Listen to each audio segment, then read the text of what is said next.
আসন্ন প্রেসিডেন্ট নির্বাচন সামনে রেখে নিজ দলের সমর্থকদের দ্বারা প্রার্থিতা প্রত্যাহারের চাপে পড়েছেন যুক্তরাষ্ট্রের প্রেসিডেন্ট জো বাইডেন। দলের অসংখ্য কর্মকর্তা, আইন প্রণেতা ও কৌশলবিদ ক্রমবর্ধমানভাবে তাকে পদ থেকে সরে দাঁড়ানোর আহ্বান জানিয়েছেন।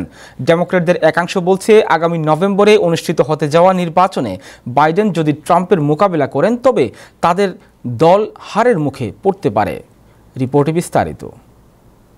সাম্প্রতিক সময়ে আসন্ন প্রেসিডেন্ট নির্বাচনে প্রেসিডেন্ট জো বাইডেনের অংশগ্রহণের যৌক্তিকতা নিয়ে প্রশ্ন উঠেছে। বিশেষ করে সাবেক প্রেসিডেন্ট ডোনাল্ড ট্রাম্পের কাছে প্রথম নির্বাচনী বিতর্কে হারার পর থেকেই নির্বাচন থেকে বাইডেনকে সরে যাওয়ার জন্য চাপ দেওয়া হচ্ছে। সর্বশেষ প্রেসিডেন্ট নির্বাচন থেকে বাইডেনকে সরানোর লাভ ক্ষতি বিবেচনা করছে ডেমোক্র্যাটরা। ডোনাল্ড ট্রাম্পের সঙ্গে বিতর্কে হারার পর এবিসি নিউজকে এক সাক্ষাৎকার দেন বাইডেন। তবে নিজের পক্ষে সাফাই গিয়েও ডেমোক্র্যাটদের সন্তুষ্ট করতে পারেননি তিনি। সর্বশেষ বাইডেন পেনিসিলভেনিয়ার নির্বাচনী প্রচারে অংশগ্রহণ করেছিলেন। তবে তার এসব প্রচেষ্টা তাকে নির্বাচনী দৌড় থেকে সরিয়ে দেওয়ার বিবেচনা থেকে ডেমোক্র্যাটদের বিরত রাখতে পারেনি। রোববার পার্লামেন্টের হাউস অব রিপ্রেজেন্টেটিভসের সংখ্যালঘু সম্প্রদায়ের সদস্য হাকিম জেফ্রিস ডেমোক্রেটিক আইন প্রণেতাদের সঙ্গে এক বৈঠকে অংশ নেন।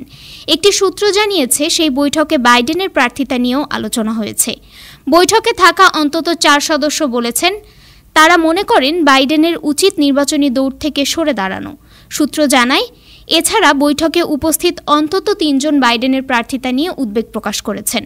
গত সপ্তাহে বেশ কয়েকজন জ্যেষ্ঠ ডেমোক্র্যাট নেতাও একাধিক টেলিভিশন সাক্ষাৎকারে প্রেসিডেন্ট নির্বাচনে বাইডেনের প্রার্থিতা থাকা বা না থাকার বিষয়টির লাভ ক্ষতি বিবেচনা করার কথা বলেছেন।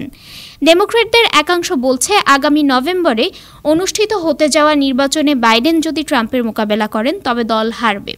তবে একাংশ আবার বলছেন, বাইডেনের পরিবর্তে যাকে আনা হবে তিনি কেমন হবেন সে বিষয়টিও অজানা। ট্রাম্পের বিপরীতে বিতর্কে হারার পর থেকেই বাইডেনকে প্রার্থিতা থেকে সরিয়ে দেওয়া হয়তো সাময়িক স্বস্তি আনবে। ডেমোক্র্যাট নেতা ও ক্যালিফোর্নিয়া থেকে নির্বাচিত প্রতিনিধি অ্যাডাম শিফ রোববার বলেছেন, সর্বশেষ বিতর্কটি প্রেসিডেন্টের মধ্যে ডোনাল্ড ট্রাম্পকে পরাজিত করার সামর্থ্য আছে কিনা সে সম্পর্কে জনগণের মধ্যে একটি প্রশ্ন উত্থাপন করেছে। Desk report, time television, new York.